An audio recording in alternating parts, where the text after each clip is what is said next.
자, 그러면은 지금부터 이제 new 웨이블렛을 이용하여서 우리가 웨이블렛 트랜스폼을 좀 이제 엑스합스에서의 웨이블렛 트랜스폼을 말씀드리도록 하겠습니다.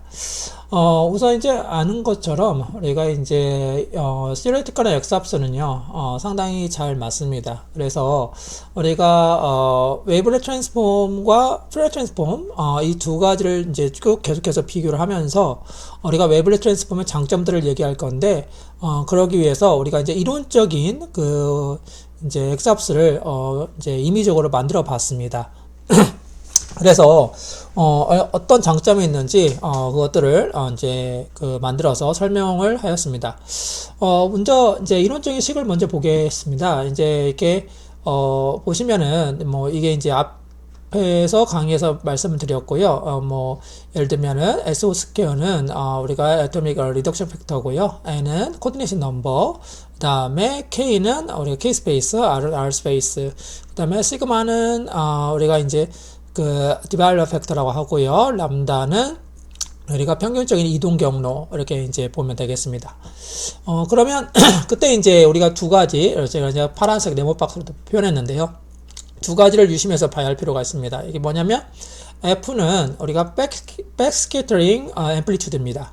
그리고 파이는 페이즈 시프트입니다. 그러니까 무슨 말이냐면 우리가 이제 PT 주로 이제 우리가 프로브 했던 PT로 했거든요. 그래서 프로브 했던 PT 주위에 어떤 원자가 있는지 이렇게 뭐 예를 들면 임의로 이제 만든 거거든요. 이건 모델을. 그다음에 이것도 뭐 PT 주위에 두 개의 원자가 있을 때 그 모델을 만든 거고요. 그랬을 때 이제 뭐 예를 들면은 엑스레이가 들어왔을 때 PT 주변에 이제 예를 들면 PT 안에 있는 전자를 이제 익사이팅 시키는 거죠. 그렇게 되면 포토 일렉트론이 돼서 웨이브가 돼가지고 여기 이제 그 네이버링 애톰과 이렇게 스캐터링 해서 다시 돌아오게 되는 거죠.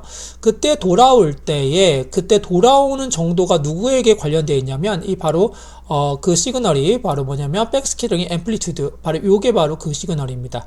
그리고 페이스 시프트라는 것은 우리가 돌아오는 어떤 원자인지 따라서 페이스 시프트가 달라지겠죠. 그러니까 결론적으로는 이 그 F라는 이 K 스페이스에 따른 앰플리튜드 요거하고 K 스페이스에 따른 우리가 페이스 시프트 요 두 개의 항을 우리는 이웃 원자에 대한 정보라고 인포메이션이라고 보면 되겠습니다. 특히나 물론 뭐 다른 것도 인포메이션이긴 한데 그래서 우리가 이 인포메이션 요 FJ 그 백스캐터링 앰플리튜드를 우리가 K 스페이스에 따라서 그림을 그려보면은요.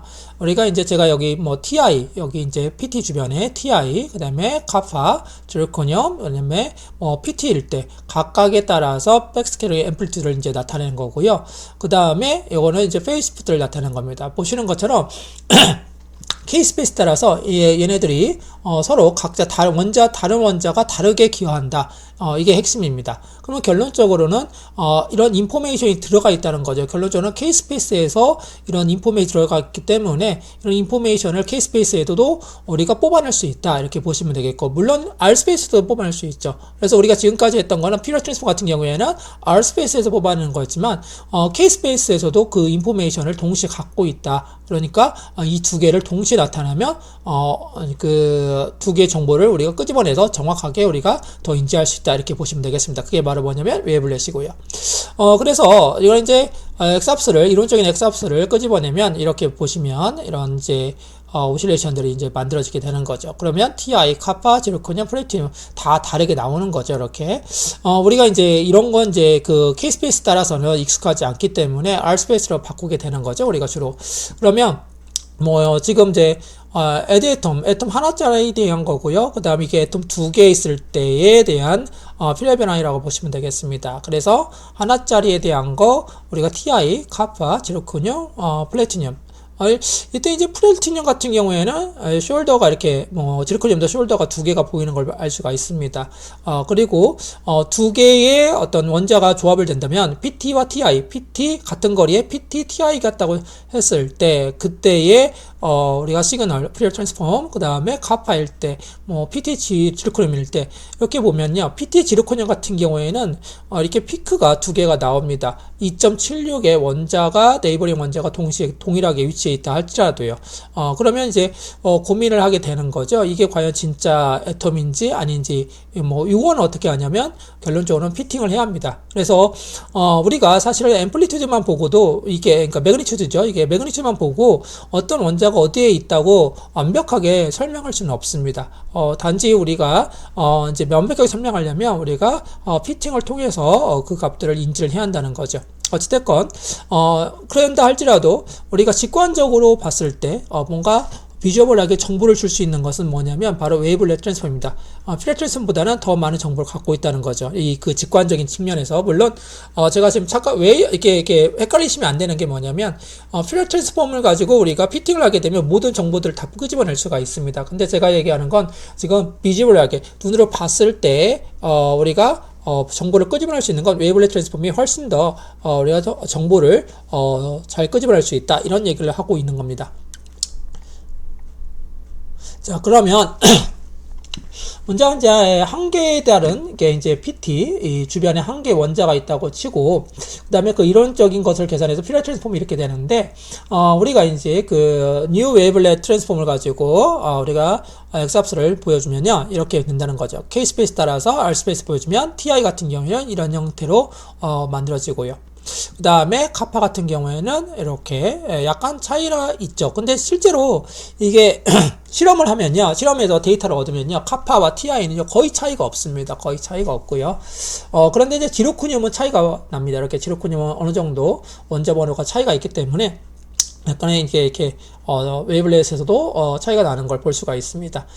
그 다음에 PT 같은 경우에는 확실하게 다른 형태를 가지고 있는 거죠. 이렇게 PT 같은 경우에는 다른 형태를 가지고 있다. 이렇게 해서 우리가 웨이블렛을 통해서 이게 TI구나, 이게 뭐 아니면 지로코늄이나 PT구나 라고 얘기할 수 있는 겁니다. 자, 그 다음 하나 또 볼게요. 자, 이번에는 이제 애톰이 두 개 있다고 생각하면, 애톰이 두 개 있을 때 이제 시그널이 피레 트랜스폼 이렇게 되는데 이때 보시면 이 PTTI가 이제 섞여 있다고 보시면은 TI랑은 다른 형태를 갖습니다. 이쪽에 이 테일이 이쪽이 PT가 이쪽이 이제 보이기 때문에 역시 PTTI 형태에서 TI가 이쪽 PT가 있는 형태로 전혀 좀 앞에 TI만 하나 있는 거하고는 전혀 다르죠. 그래서 두 개가 만약에 섞여 있다 그러면은 우리가 이제 PTTI 만약에 TI가 그냥 하나 있는 게 아니라 이렇게 섞여 있다 그러면은 우리가 PT도 같이 공존하는 걸 알 수가 있고, 마찬가지로 카파하고도 이렇게 공존하는 걸 알 수 있고요. 지로코늄 같은 경우에는 위치가 전혀 다르게 나타나는 거죠. 그러면 지로코늄만 하나가 있는 게 아니라 TI, PT도 같이 있구나 라고 알 수 있습니다.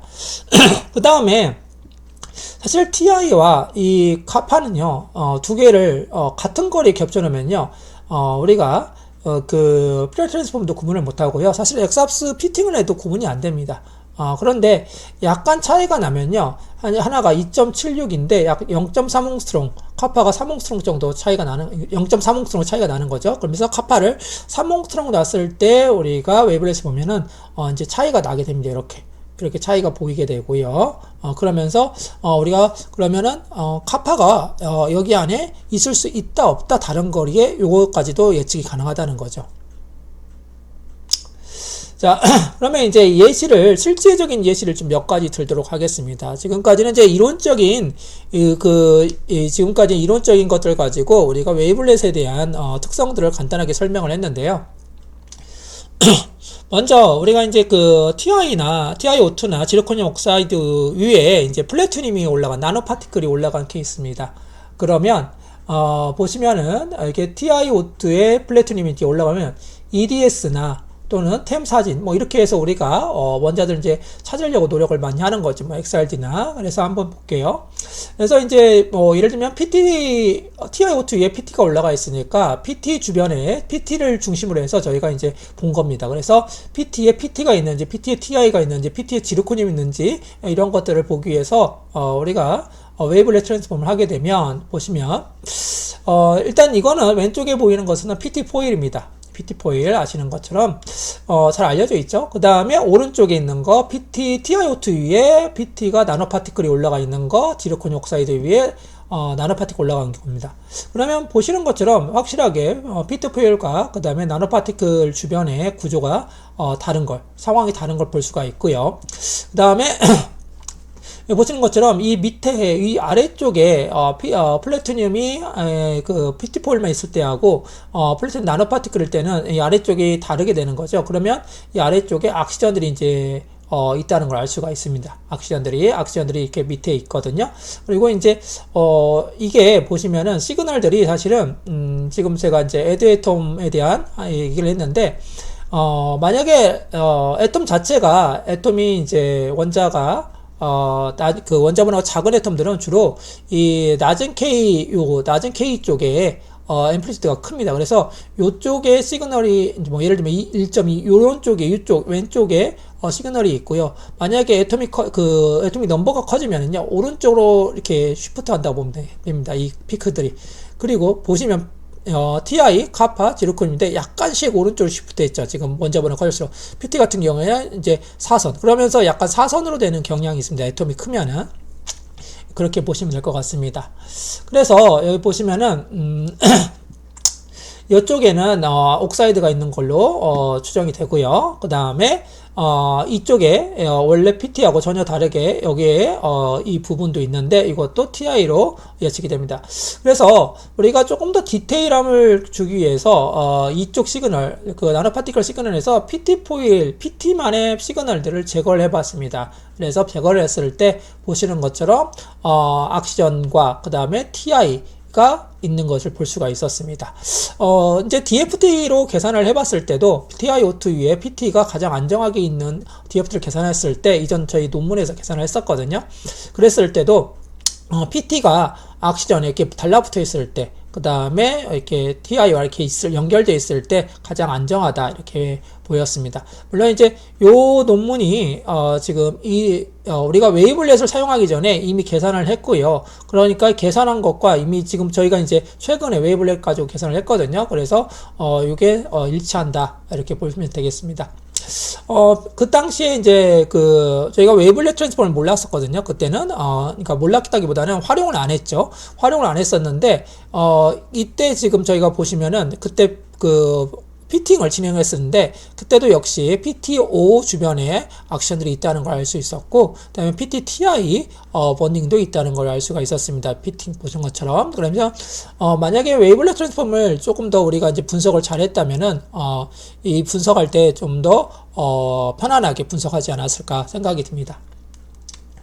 그 다음에 이제 징크옥사이드 크로스 메커니즘에 대한 연구도 진행을 했었는데요. 그때도 마찬가지였는데요. 이게 이제 2020년에 진행을 해서 발표를 했던 겁니다. 그러면 그때도 사실은 이제 어떻게 그 메커니즘이 어떻게 진행되는지 이걸 알고 싶었거든요. 그러면 그때도 웨이블렛 트랜스폼을 알았다면 우리가 훨씬 더 모델을 세우기가 편했을 겁니다. 근데 그때도 이제 모든 가능성들 다 놓고 피팅을 해서 값을 얻었거든요. 그게 뭐였냐면 그냥 솔루션 안에 이게 이제 그 나이트레이트라는 물질을, 징크 나이트레이트라는 물질을 솔루션 물에다 집어넣고 그 다음에 거기에 HMT라는 그 물질을 집어넣습니다. 그러면 그걸 물을 집어넣고, 그 다음에 온도를 조금씩 올려가면서 측정을 하고, 그리고, 프리시피테이트가 나타나고, 나노라드가 나타나는 상태, 이렇게 보시면 되겠습니다. 그래서 이 각각의 단계를 엑스압스로 이제 보시는 것처럼 엑스압스로 찍었다고 보시면 되겠습니다. 엑스압스로 찍었고요. 그러면 이 엑스압스로 찍었을 때, 그때의 이 각각의 피크들, 이렇게 피크들이, 사실 이게 피크가 상당히 크진 않거든요. 그러다 보니까 피팅하는데 상당한 어려움이 있었습니다. 그리고 다양한 조건들, 여기 악시전이 있는지, 이 피크가 악시전인지, 또는 뭐 징크인지, 아니면 다른 건지에 대해서 다양하게 조건을 가지면서 상당히 오랜 기간을 두고 제가 피팅을 했던 부분이라고 보시면 되겠습니다. 그래서 이렇게 피팅을 해서 우리가 이제 그 당시에 결과를 얻어냈고요. 그 다음에 동일하게 DFT를 계산해 가지고 크로스 메커니즘을 이렇게 이제 솔루션부터 해서 만들어냈습니다. 그런데 이건 이제 저희가 웨이블렛을 사용하지 않고 이제 했던 경우고요. 시간이 꽤 많이 걸렸답니다. 근데 보시면 자, 웨이블렛 트랜스폼 했을 때, 이게 이제 징크옥사이드 크로스들의 그 각각의 시그널들을 웨이블렛 트랜스폼 했을 때, 이게 지금 징크 솔루션, 이게 좀 약간 포지션이 다른데, 얘가 아마, 요거는, 그 코드상의 문제였던 것 같습니다. 그래서 아마 여기가 여기 조금 더 내려왔을 겁니다. 이렇게 조금 아래쪽으로 내려왔을 거고요.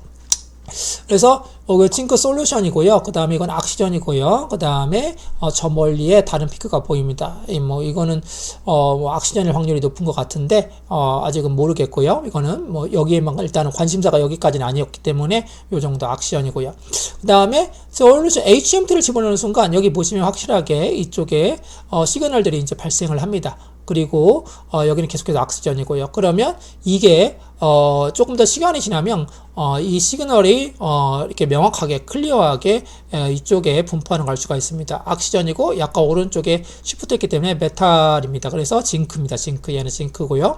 그 다음에 이렇게 된 상태에다가 다시 또 시간이 흘러가게 되면 여기 흐릿해지는 대신에 좀 더 이 아래쪽으로 그 가까이 내려옵니다. 약간 요거는 이제 징크 자리 지금 보시면은 나노 그 입자나 프리시피테이트나 그 비슷한 위치에 R스페이스 위치한을 알 수 있고요. 그 다음에 악시는 여전히 있고요. 그 다음에 이게 이제 프리시피테이트 되면서 클리어하게 되는 거죠. 이렇게 클리어하게 징크. 그래서 우리가 이제 웨이블렛 트랜스폼을 보게 되면 어디서 징크가 나타나는지 그리고 모델을 다시 세울 수 있다는 거죠. 사실 웨이블렛 트랜스폼을 하는 것은 시간이 많이 걸리진 않거든요. 그러다 보니까 먼저 이제 샘플을 받게 되면 그거를 뭐 백그라운드를 잘 제거하게 되면 제거하고 K-스페이스로 나타내면 웨이블렛 트랜스폼을 먼저 해서 이 어떤 그 트렌드라든지 또는 어떤 원자들이 있는지 이런 것들을 이제 직관적으로 우리가 비주얼하게 이렇게 이제 웨이블렛을 보고 그 다음에 모델을 세워서 그 다음에 정확하게 우리가 물론 정확하게 이 값들을 알려면 어떻게 하냐면 이 데이터 피팅이 이루어져야겠죠. 그래서 저희가 이제 그때 데이터 피팅을 했고요. 그 다음에 데이터 피팅한 것도 상당히 지금 저희가 얘기했던 거랑 비슷하고요. 그리고 솔루션 3에서 같은 경우에는 이 0.23 이 시그널이 약간 약해졌죠. 이렇게 시그널이 약간 약해졌는데 이거는 디스오더가 커지면서 발생한 0.23이고요. 그 전보다는 여기서 클리어하고요. 이렇게 해서 우리가 이제 그러니까 데이터 피팅을 통해서 얻어진 값하고도 웨이블렛하고도 우리가 유치했던 거랑 상당히 일치한다. 이렇게 보시면 되겠습니다. 그 다음에 최근에 제가 이제 이거는 웨이블렛 트랜스폼을 분석을 해주고 그 다음에 엑스합스도 같이 분석을 해줬던 물질이거든요. 그런데 이제 에너지 물질인데 그래핀 위에다가 이렇게 이제 싱글 코어쉘 이렇게 VMO ON 요 물질을 갖다가 올린 겁니다. 그래서 이 당시에 이제 이 구조가 어떻게 되는지 그 다음에 몰리브 주위에 어떻게 됐는지 그 다음에 바나듐 주위에 어떻게 되는지 이렇게 이제 요거를 이제 알기 위해서 진행을 했고요. 아시는 것처럼 뭐 템 이미지라든지 EDX라든지 이런 것들을 통해서 원자들의 구조를 알려고 이제 매우 노력을 했던 거죠. 자, 그러면 이제 그때 이게 몰리브 주위에 풀베텀이 이제 몰리브 주위일 때, 그 다음에 또는 바나듐 주위일 때 각각에 따른 웨이블렛을 이제 진행을 했고요. 보시는 것처럼 가까운 곳에 이런 이 시그널이 있었는데 요 두 개의 시그널이 비슷하죠. 그러니까 이 K-스페이스 비슷한 거죠. 그러면 비슷하다는 말은 곧 라이트한 애톰이라는 얘기고 지금 여기가 이제 테일이 이쪽에 존재하기 때문에 이쪽을 쭉 해서 존재하죠. 그러면 이 시그널이 계속해서 존재하기 때문에 요건 이제 망간 또는 바나듐일 확률이 높죠. 여기. 그래서 여기 오른쪽에 보시면은 이론적인 페프를 통해서 이론적인 웨이블렛 엑스합스를 보여주는 거고요. N과 C 비슷한 위치에 있는 거죠. 그 다음에 바나듐이 약간 오른쪽에 가 있고 몰리브는 조금 더 오른쪽에 가 있는 거죠. 근데 이제 몰리브와 사실은 바나듐과 정확하게 구분하는 건 사실 쉽지는 않습니다. 그렇지만 약간 오른쪽에 가 있고 그 다음에 보시는 것처럼 얘도 얘가 바나듐인데 훨씬 더 이렇게 이쪽 근처에 몰리브가 있는 거를 알 수가 있습니다. 그리고 이쪽은 뭐 예를 들면 나이트로겐이나 카본이 되겠죠. 이렇게 둘 중에 하나. 뭐 제가 여기서 나이트로겐과 카본을 구별할 수 있다고는 말할 수는 없습니다. 이게 엑스합스의 레졸루션 한계이기 때문에 둘은 구별이 안 되고요. 이렇게 해서 우리가 어떤 구조를 갖고 있는지도 우리가 예측할 수 있다. 어떻게 구조를 갖고 있는지 그리고 제가 이제 데이터 피팅을 진행했던 기억이 납니다. 이렇게 해서 이제 간단하게 얘들은 이제 쭉 정리를 했고요. 지금까지는 이제 실제적인 예, 그 다음에 이론적인 예들을 가지고 웨이블리 트랜스폼에 분석하는 방법이나 또는 그런 예들을 말씀을 드렸고요. 다음에는 이제 한 5분이나 10분 정도 영상이 될 것 같은데요. JWT 엑스합스 소프트웨어라고 제가 이제 이름을 지었습니다. 이거는 제가 파이썬을 이용해 가지고 만든 코드고요. 이게 이제 레퍼런스를 요거를 주시면 됩니다. 그래서 요거 가지고 실제로 우리가 웨이블렛 트랜스폼을 한번 해보도록 하겠습니다. 그리고 이 소프트웨어는 저에게 이메일을 주시면은 제가 이 소프트웨어는 무료로 제공을 하겠습니다. 대신에 그 소프트웨어를 사용한다면 이제 저희 그 레퍼런스 꼭 달아주시고요. 다음 시간에 이 부분에 대해서 설명하도록 하겠습니다.